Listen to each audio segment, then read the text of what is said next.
Welcome to Typecasting. Pop culture by the numbers. That's your host, Lucas Graydon, who, no matter how hard he tried, could literally never be a villain. This is going to make mine sound so mean now. Mine are always too nice. You always say I'm dead. I've said you're dead like 1.5 times. And that's your co-host, Murjanatu, who has the performance of Mysterio, the poise of Hela, and the passion of Killmonger.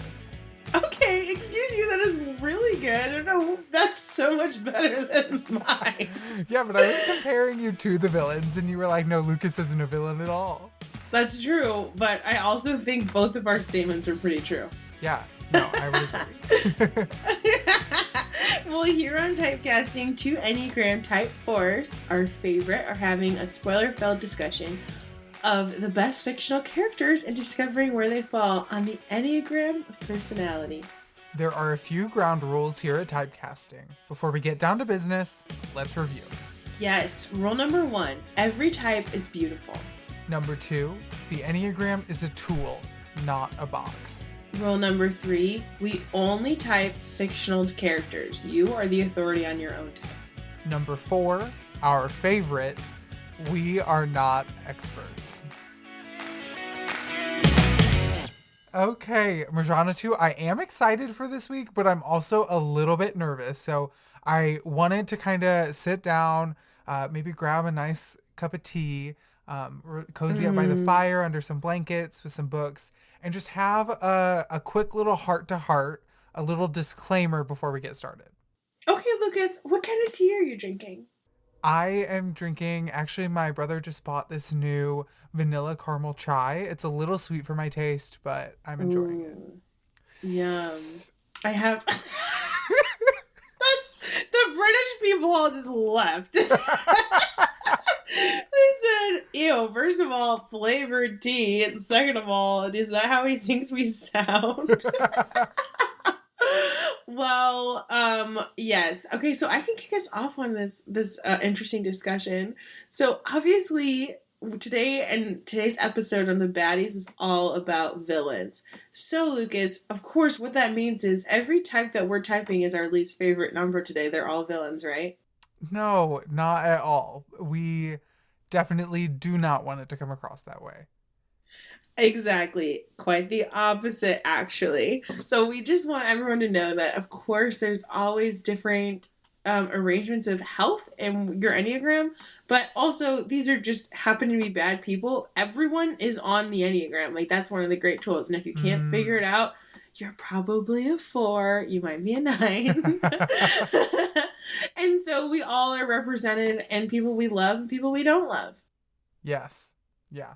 I think that's a great way to put it. And we just wanted to kind of have that little reminder that we are going to be talking about some people who want to commit genocide or have committed genocide and who are often doing some pretty bad things. But they're also some of our favorite characters. And I think that because they are a little more murky, a little more gray than just black and white, we're going to get to have some interesting discussions, but that does not mean by any means that if you share a type or a number with one of these characters by the end of this episode, that we think that you are by any means a supervillain. Absolutely not. Perfect. Well, with that little disclosure, Lucas, why don't you kick us off with our first character? Yes, we are starting with Mysterio, also known as Quentin Beck, if that's even his real name. But in the comics, Quentin Beck was a visual effects artist, and he worked in the film industry. He worked on movies, but due to a lack of recognition, he could use his illusions and all of his special effects knowledge to be an effective supervillain. He actually was one of the founding members of the Sinister Six, which is kind of Spider-Man's biggest group of foes all working together. And I've read a lot of theories online about whether or not we're going to see the Sinister Six coming up soon in some of the Marvel Spider-Man movies. Yes, well, and I grew up, of course, I say this like literally every episode, but we watched a lot of the shows, and Mysterio was like always there, and me as like a theater kid identified with Mysterio because he also like plays with good and evil. Like, he's not exactly always evil. And like part of that is because of the fact that he's always trying to trick people. And so like I'd fall for him every time. Like I love Mysterio. I love Magneto. And so I think that's like a funny thing. And I'm like, no, not again. So even in this new movie, I like totally fell for it. I remember talking about it. I was like, I know that he's a villain in the comics, but I'm not as well versed in the comics as you. And I know we talked about it, but I was like, I think he could be good. I think that would be the real twist, you know? Like people wouldn't see that coming. And I think that because I was maybe expecting the twist of him being a good guy, it kind of got me too. It was layered. It was very Yes. layered. Yeah. I love that about him. All right, Lucas, let's talk about his Enneagram. Oh no, I'm scared to like go first to put a couple of numbers out on the board. Um I'm scared for you too. I I would say, and where I'm starting with things, we'll see where we end up, and I want to hear what you have to say. I Mm-hmm. think that he might be a type 3. Okay. So the type 3, the performer, he is very much a performer. In the comics, obviously, he started in the film industry. But even in the film that we get to see him in, Spider-Man Far From Home, he is kind of always putting on a show, and he knows the very specific things that he has to do to make it look convincing. And I love his line at the very end of the movie during his supposed death. We'll see how that plays into the future. When he Mm-hmm. says, People need to believe. And nowadays, they'll believe anything. and Mm. I think that he has a really good sense of how to like play to the people. He is empathetic, and I think in the way that threes are, that they can always gauge the sense of the people around them and what they're thinking, and specifically what they think of him. Mm-hmm. And so he knows for Nick and Maria Hill when he's going to meet them at the very beginning of the movie. And he's like, you don't want any part of this. He knows exactly that they do want a part of it because they are there to be researching all of the supernatural and protecting the world. And so I think that he brings a lot of those strengths of the three.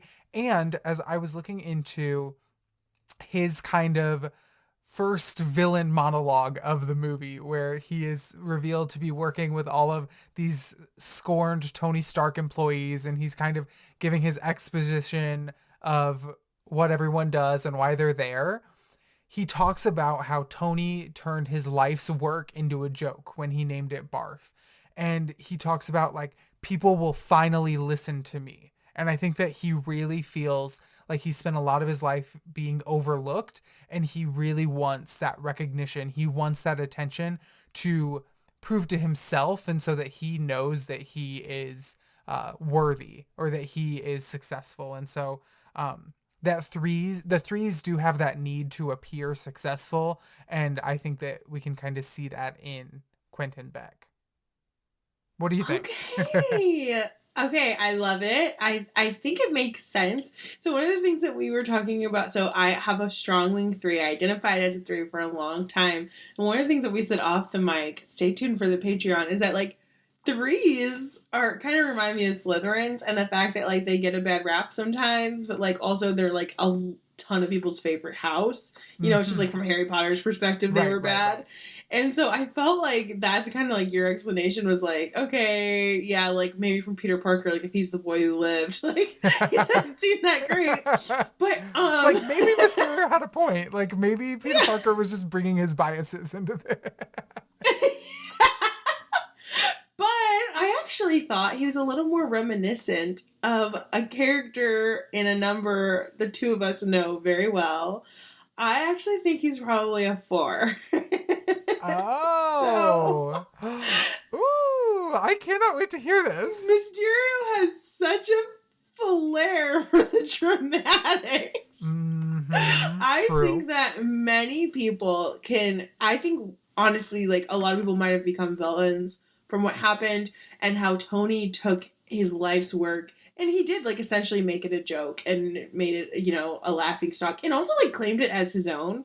And so like I definitely see that competitive edge that you see and that like frustration. But I think that like many people would just like kill Tony or like somehow ruin his reputation now that he's dead. But this guy literally like he is so above and beyond. He makes it so the whole world is watching He's and extra. that he's extra and he's moody. And the whole time you're like, oh, okay, am I into this? Am I not into this? And he knows how to place people on people's emotions like a 3. Like I do think he's a 4-wing 3. But I also think that he is a 4. Like he is I think he understands like what to do with Peter, and I do think he does feel for him. Like I think that happens and that he plays into this. But he also like he could have just done what every other villain has done and like embarrass Peter Parker, but no, he's gonna get like a million drowns. He's getting the whole world on board, which I think is very 3-4 of him. Like I do think he's like really resting in between there, like myself. But like if I were a villain, I would totally be Mysterio. I love just it. like making it over the top, and there's like no way I could get caught for this. I'd be like, what? Who? No, I'm actually an alien from a different universe. Yeah, that's not me. So I think he's a 4-wing 3. Okay. Interesting. I definitely and he's see so some creative, of that. Lucas. Like I just think of how like this took so much time, and honestly, like he did create Barf, and like what a beautiful tool. Like it's made for like memory, and it's made to just be an experience, and it's like incredibly creative and an immersive experience. Like that's totally a 4 like genius. I see that. However, and I think those are all great points, but even to speak to Barf, he actually, I think, was offended in the way that Tony used it. In the way that Tony was like, oh, I'm gonna use this to like go have my like own therapy of like reliving this moment with my parents and being super introspective. He was really dedicated to how that technology could change the world. And I think that he wanted to see that technology change the world. And I think you're right that he is nestling between those two numbers. But I'm kind of just thinking about those different core needs of the two different types. And the type 4 needs to be understood, has a really deep longing desire to feel understood. And the 3 has a really innate desire and need to be or to appear successful. And I think between those two, we see more of that drive for success, more of that 3 from Mysterio, especially because he knows that he's being inauthentic in a way that I think 4s really struggle with feeling inauthentic. 4s need to be genuine in a way that I think that Quentin is more comfortable kind of knowing that he's putting on a show and knowing that he's tricking everyone. And you're right, he's super creative, but I also think he knows how to surround himself and to support himself with a team. And he is a great team leader in a way that I think a bunch of 3s are. He has that ability to like point out to each one of these different people and say, hey, you did this and you were great at it, and you wrote this story and it is wild and unbelievable, but people believe it right now. And like people follow 3s. He can point to each of his team members and tell them what they did well in a way that I think we see a lot of 3s. Like 3s use their ability to like know people to support them, especially if they are supporting him. Like especially if they are a member of his team, he is going to keep building them up in a way that I think is very 3 of him. Just personally, I think that I still see the 3, but I definitely would agree that he is a 3-wing 4 before I said that he was ever a 3-wing 2. So what do you think about that? I agree with I think I like follow what you're saying. I'm tracking. I just think we're like not giving enough credit to the 4. But like I get what you're saying. Like I do think that I don't think he's being inauthentic. Like I think he sees it as a larger goal, and I do think that 4s, especially with the rank 3, can continue to lie to themselves to like let them sit in like these like in being inauthentic. He's like in his mind he's redeeming all these other people, like in his mind. And I think that's like a little sit between the 4 and the 3. I will give you the 3-wing 4, but I do think it's like very, very strong wing 4. I agree. Yeah, I think it's like right there in between them. yes, I agree. Okay, well, that's not. I wish he was a 4 because I feel like we're going to say 3 a lot today. I agree. I love those like atypical or like unexpected maybe approaches because although I am going to check the tapes real quick because I think that we might have at least one type 4 villain, if you know who I'm thinking of, but let me go see if that's the case. I do identify with yet another villain. So, update, I did just check the records, and according to our character guide, we do have Loki as a villain in that 4-wing 3 space, which I can actually see a ton of similarities between them. Yeah, even in the color palette. Yes, in the green, just like those Slytherins. Well, and then like the dark. Ooh, okay. I'm like questioning if I'm a Slytherin now. Stay tuned. To be determined. I know, I bought way too much Ravenclaw stuff to change now. All right, so I'm going to introduce us to our next character, whose name I did not say as a child because I thought it was a swear word. Hela. Hela, the goddess of death.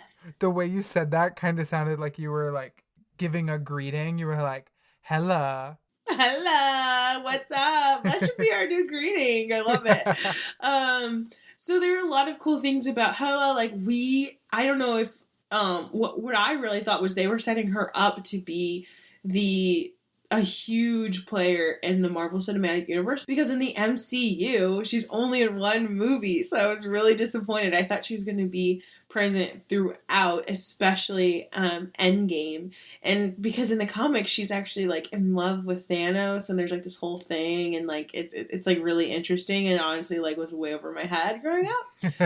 But I knew that, and now I'm like, oh my gosh, she's back, and she wasn't as huge, but I do think she made a huge impact on us, and one of the cool things about her is that she's the first female antagonist in the Marvel Cinematic Universe. And she's great. Like, she wears that crown proudly. You pointed out, like, she was only in one film as we were getting ready, because we built kind of this roadmap of characters and who we were going to discuss a long time ago. And then we got to this episode, the villains or the baddies, and I realized each of them are only in one movie. And obviously the Marvel Cinematic Universe like does not keep its villains around very long. Most of them are dead by the end of each movie.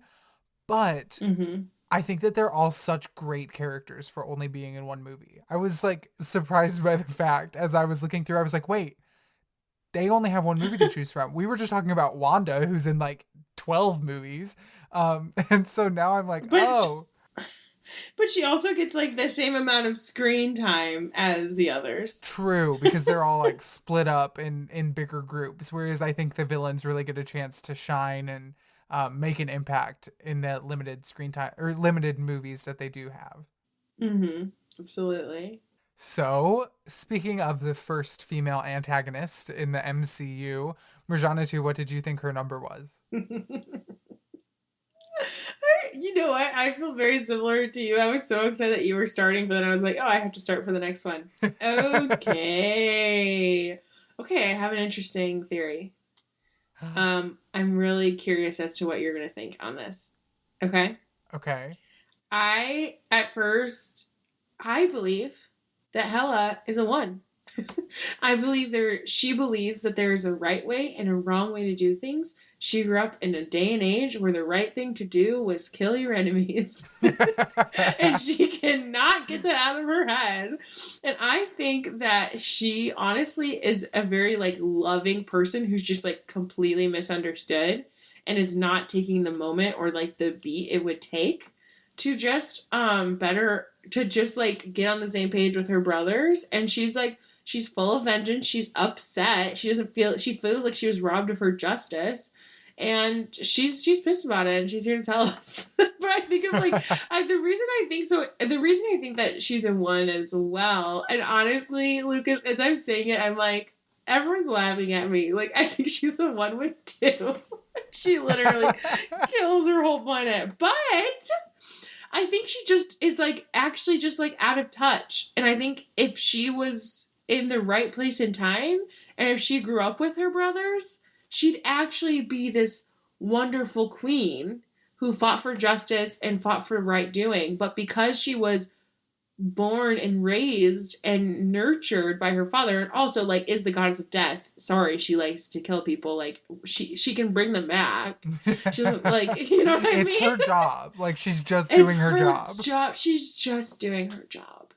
And so I feel like she actually had like a loving relationship with her father and her people, and like you see her army of the underworld and how much, you know, she's like mourning what has lost in this eternal flame, and her dog, and she's just like, what happened? What I love the way things used to be. She's here for tradition, and she's a one. And I also like roast me, guys. It's okay. No. I kind of wanted to be controversial. I am not laughing at you at all. I actually had a very similar thought process. So, oh my gosh, I'm interested to get into this. I did have her. It's funny. I had her written down as an 8, a type 8. I thought you were going to say 3. And so then I was like, wait, maybe I think she's a 3. So I am all over the place. But the thing that originally drew me to the 1, but I did kind of back away from it. And so I kind of want to hear your defense of this to kind of help talk me into it, because this was the thing that I couldn't get over. So I was listening to Hela tell the history of Asgard, and she goes into how, tea parties and peace treaties, like this is not the history of Asgard. We were unstoppable. I was his weapon in the conquest that built Asgard's empire. One by one, the realms became ours. But then, simply because my ambition outgrew his, he banished me, caged me, locked me away like an animal. And I think that piece right there, where she talks about how her ambition became too much, and it was her ambition that made Odin put her away, that's where I like pulled away from the 1. Because honestly, up until then, like I was sold, I'm right there with you. But then I wondered, like, what is that? When she was like at rest, her default drive, her motivator, she kept going. She was like, we need to keep going.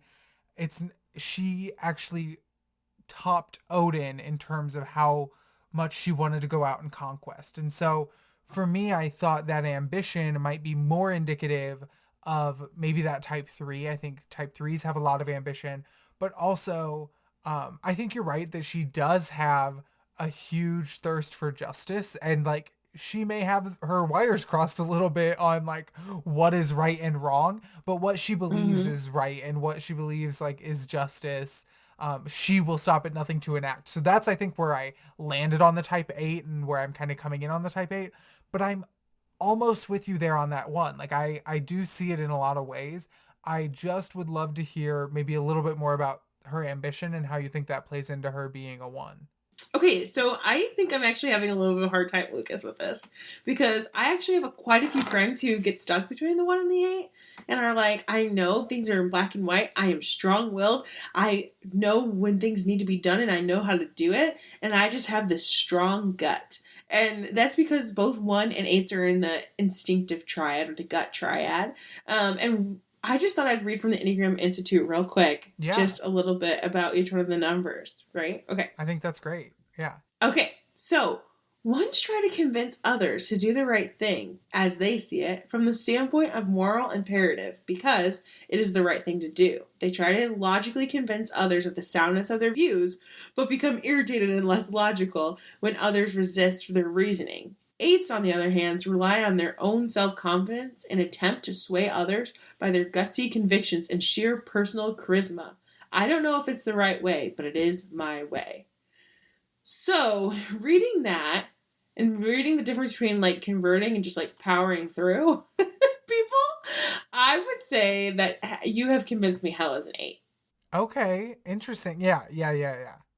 Because I think that's absolutely, like, true of her. Like, she obviously doesn't even try to have a discussion with her brothers when she realizes they're not joining her. she's like, all right, I'm just gonna kill your beloved Mjolnir, and I'm just gonna like, I don't remember what does she do to Loki? She just like ban him. She just bans them to a different planet. Yeah, she like just kicks them out of the Bifrost Bridge as they're like going back to Asgard. Yeah, she's like, I'm not here to like make friends. I'm here to like reclaim what is mine. And so I think I'll give you the 8. Yeah, I can see that. And I'm thinking too, as you mentioned, her first appearance, and I don't actually know that this is a point towards either type. I just love how she arrives and she's like, oh, I'm back. That means Odin is dead. And she sees them and she's just like, kneel. Like, sorry, like, I'm here. It's time for you to kneel. Like, I think that she, you mentioned, I think, reading from the Enneagram Institute about the 8 and their self-confidence. Like, I do think that she has so much self-confidence and just like, she's so self-assured. She knows who she is and she knows that she deserves to be heralded as queen. So absolutely she does. And I wish she didn't want to kill all of Asgard, because I think she would be such a powerful ally for Thor and Loki. And I do think that you're right that there are pieces of her that that would be compatible with Loki and Thor as like a sister and as part of their family. So what do you think about her wing? The 7 or the 9? I think she's really unhealthy and she can't access her wing. No, I couldn't think. Well, because that's why I gave her the 2, because I could kind of see, like, I do think she has this nostalgia and empathy, and like she does think she's doing the right thing. So I could see the 2. She absolutely isn't a 9, and like I don't really think we see any of that 7 either. So I'm not sure. I totally agree with you. I feel very lost when it comes to what Hela's wing might be. So I want to read just some quick excerpts. I just pulled out my copy of The Road Back to You. Awesome. Great book. Definitely check it out. The link is in our show notes if you want to learn more. But I think that this is a really great resource for just quick, brief descriptions of what each wing variation might look like. Okay. I'm going to read just a little bit about the 8 wing 7. Quote, 8s with a 7 wing are outgoing, energetic, and fun, reflecting the 7's sunny personality. They are also ambitious, impulsive, and sometimes reckless. These 8s live life to the fullest. They are the most energetic of all numbers and the most entrepreneurial. I don't necessarily see that. I agree. I'm not sure that I totally see that, but I do want to read that in contrast to the 8 wing 9, because of the 2, I think that she wings a little bit to the 7. So it says the 8 wing 9s, quote, are more approachable and more open to cooperation over competition, in keeping with the 9's tendency to play a peacemaking role. Because of the 9's gift for mediating, these are not ordinary 8s. 8 wings 9 can be conciliatory. They are supportive, modest, and less blustery, and others are happy to follow their lead. Lucas, what do you think about the 1 wing 2? So, actually, that's a great question, because I do see the 1 wing 2 more than I think either the 8 wing 7 or the 8 wing 9. I would give her the 8 wing 7 first, but I may be able to hop back over to the 1 wing 2 with you, because I think that that's a more convincing kind of like well-rounded image of her than just that one core type. Yeah, I think so too. I agree with myself.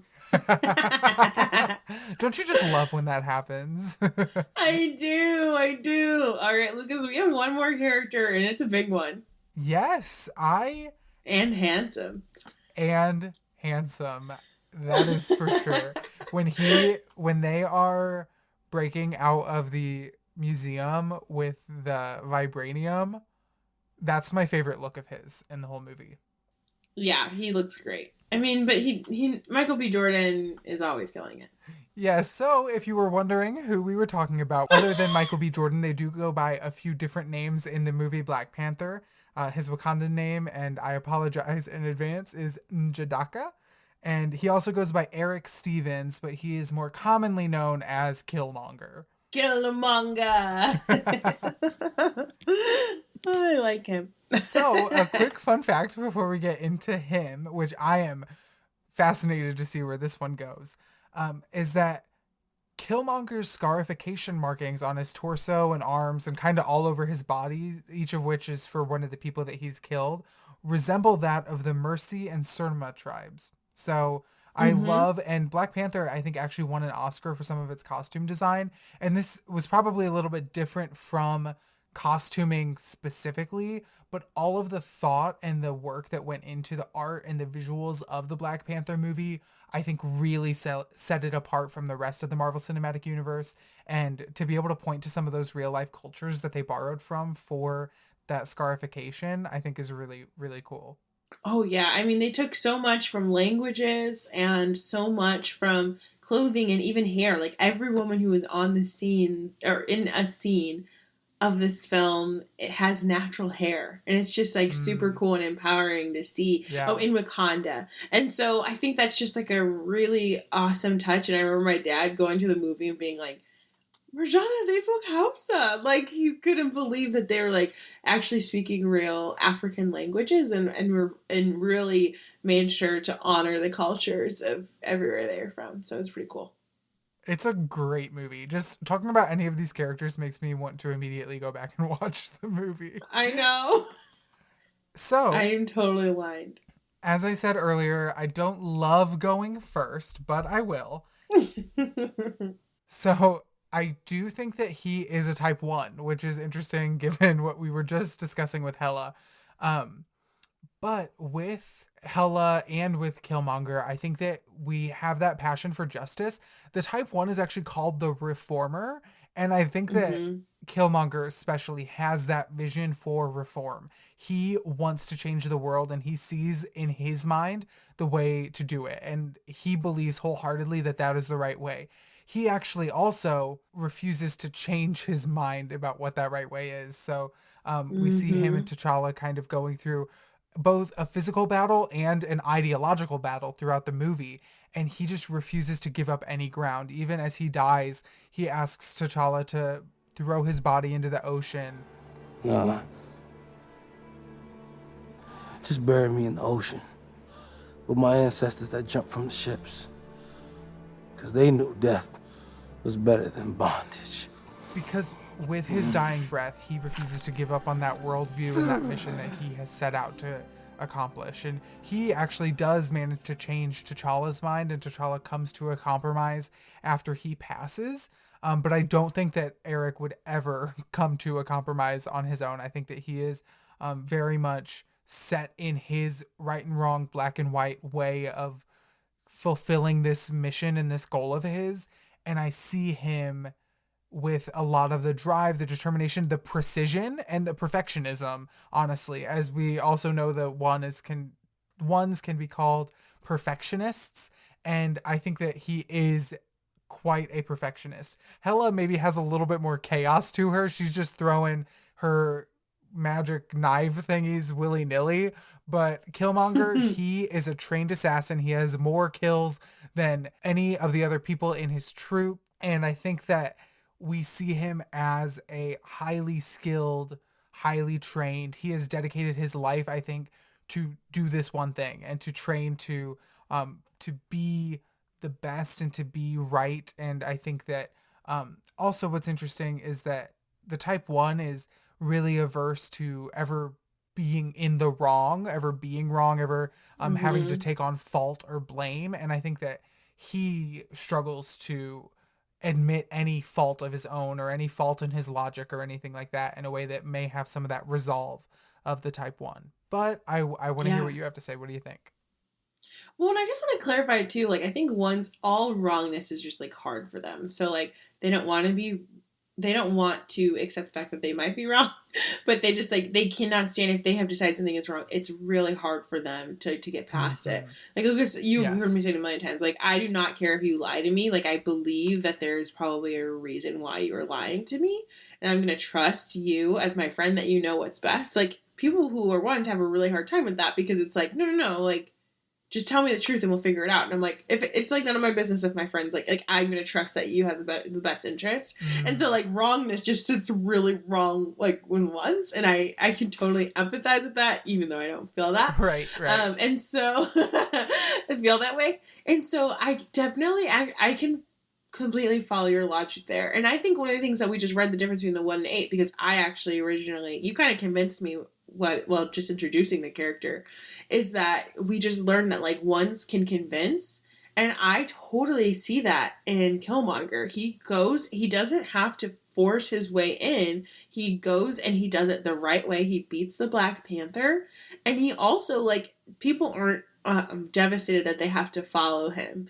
A lot of the people in the council, I mean, like, aren't thrilled about it, but are understanding, and he brings a great presence to the council. And so I think it tells a lot that he didn't force his way in, but rather he challenged T'Challa, and he was going to do it the traditional way. And I think that's really important. So I am totally with you on the 1. I think like if he had grown up in different circumstances, and very similar to Hela, and maybe that's like a 1 thing, you know, and he didn't feel like he had to be perfect and great and the best, he might have been a great cousin and brother to T'Challa and brought a lot of greatness to Wakanda as well. Yeah. So that's like frustrating. Like with all, it's just like, oh man, he's just misunderstood. He is. I think he is a tragic character, and he obviously misdirects a lot of his childhood trauma, I think, to become closed off to other people's opinions and to maybe become closed off to his own morals. But like his story, and to see him with his father at the beginning of the movie, he does have such a tragic upbringing and a tragic childhood that I think you can't help but have some sympathy for him, even as he is definitely crossing lines as the film goes on. But his heart, I think, is in the right place, even though he is confused, I think, about what right and wrong actually is. Mm-hmm. Absolutely. I want to dig into the wings, as we do, before we finalize. So what do you think about him as well? Good. This is a hard one. I think that he might have...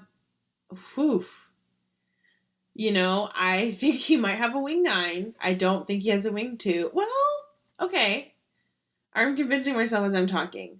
I think a lot of where he's finding what he wants to do is because he wants to help others. Like, he thinks Wakanda has abandoned their Black brothers and sisters all around the world. Mm-hmm. And he's very frustrated by that. And so his goal for doing all of this is so that no one else ends up like him. And so I think in his mind, he believes he's helping others, and that's why I believe he's a 1 wing too.